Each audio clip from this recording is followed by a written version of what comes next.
बढ़िया। नमस्कार। आज हम वन में एक भारतीय नाग यानी कोबरा सांप, जिसको नाजा नाजा कहते हैं, उसे छोड़ने के लिए आए हैं।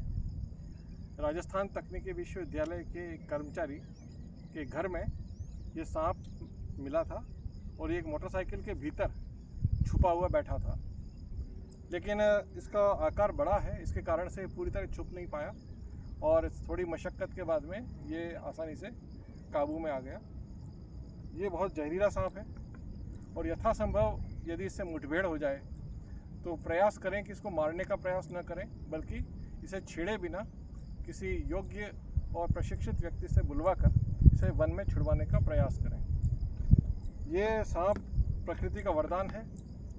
ये फूड पिरामिड जानवरों का होता है, छोटे जानवरों का, उनके टॉप के ऊपर होता है और इस प्रकार से ये अपने आसपास की परिस्थिति में जो छोटे जानवर हैं, चूहे, गिलहरी इत्यादि, यहाँ तक कि चिड़ियाँ वगैरह, उनको नियंत्रित रखता है।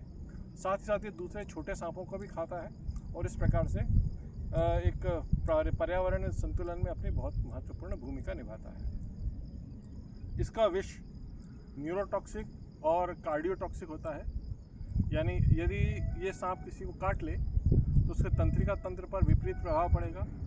उसके जो मांसपेशियां हैं वे शिथिल होने लगेंगी और हृदय की मांसपेशियों पर बहुत बुरा असर पड़ता है, जिससे कि कई प्रकार के जटिलताएं जैसे मायोकार्डियल इस्कीमिया, मायोकार्डियल इन्फेक्शन और इसके साथ ही हमारा साइनोएट्रियल नोड और एट्रियोवेंट्रिकुलर नोड, ये दोनों भी इससे अफेक्ट होते हैं और इसके कारण से ऐसी कई असंगतियां और विकृतियां देखने को मिलती हैं जो सामान्यतया हृदय रोगियों के अंदर देखने को मिलती हैं। हम इस सांप को छोड़ देंगे इस स्थान पर जो कि नदी के किनारे है और यहाँ पर चूहे, खरगोश, गिलहरियाँ और बहुत सारे छोटे जीव बहुतायत में हैं, जहाँ इसको भरपूर मात्रा में भोजन मिल सकेगा।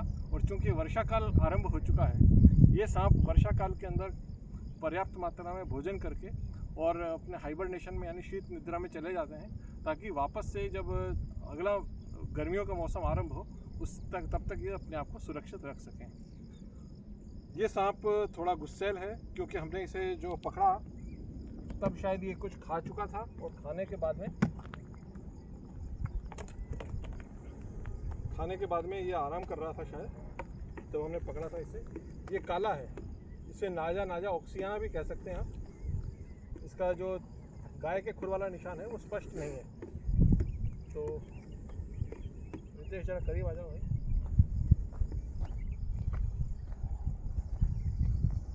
ये थोड़ा सा काले रंग का है, तो हम इसको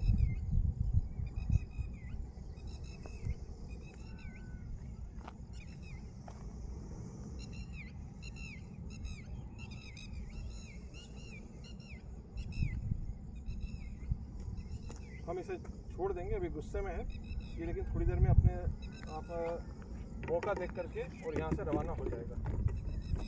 और इनको पकड़ने के लिए हम प्रयास करते हैं कि कम से कम इसको हाथ लगाया जाए या इसको सांप को कम से कम खतरा हो, सांप को कम से कम नुकसान हो, क्योंकि यदि इसका अंग भंग हो जाता है तो प्रकृति में जीवन जीने के लिए अयोग्य हो जाएगा और फिर इसकी मृत्यु हो सकती है। आप देख सकते हैं बहुत गुस्से में, ये जब गुस्से में होता है तो अपने दाएं फेफड़े के अंदर पूरी हवा भरता है और अपने शरीर का आकार बहुत बड़ा कर लेता है और जब हवा निकालता है तो आप देखिए उसका शरीर जो है काफ़ी पिचक जाता है। तो इस प्रकार से हम देख रहे हैं, हम प्रतीक्षा कर रहे हैं कि इसका गुस्सा थोड़ा शांत हो जाए और ये शांति से लौट जाए। अभी ये आक्रामक मुद्रा में है और ये हमें किसी भी समय निकट जाने पर हमला करके वह दंश कर सकता है। ये स्थिति का जायजा ले रहा है और इसे हम दो व्यक्ति दिख रहे हैं। सांप को देखने का स्पेक्ट्रम जो है वो थोड़ा इंफ्रारेड जोन के अंदर होता है, इससे हमारे शरीर से निकलने वाली ऊष्मा को भी ये पकड़ लेता है, तो इसलिए इसको अंधेरे में भी व्यक्ति आराम से दिखाई देता है। इस सांप की उम्र देखकर लगता है कि लगभग 8 से 10 वर्ष का कम से कम होना चाहिए और जिस प्रकार से इसका शरीर का जो गठन है उससे यही साबित होता है कि कि इसने अब तक स्वस्थ जीवन जिया है और ये परिस्थिति के अंदर बड़ी आसानी से रह लेगा। अब हम इसको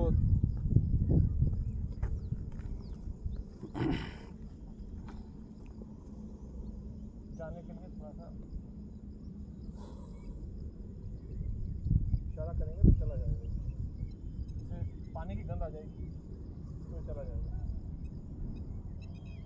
इसके पीछे गाय का खुर जो है स्पष्ट नहीं है। ये ब्लैक वैरायटी है और इसको हम नाजा ऑक्सियाना भी कह सकते हैं। नाजा ऑक्सियाना, ये ब्लैक वैरायटी है।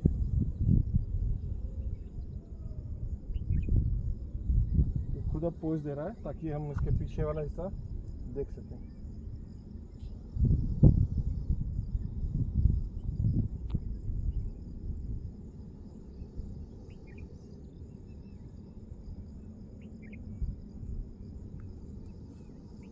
इसके पूरे शरीर पर आपको शल्कों के साथ में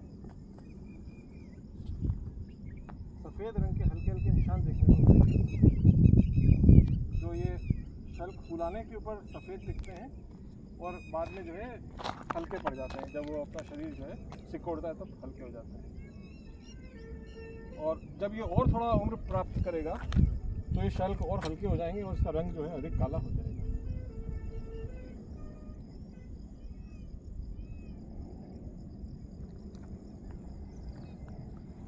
मेरा विचार है अब इसे हम इसके हाल पर छोड़ करके जा सकते हैं। ये स्वस्थ है, प्रसन्न है और जल्द ही ये अपने प्राकृतिक आवास के अंदर जो है वो रच बस जाएगा। धन्यवाद।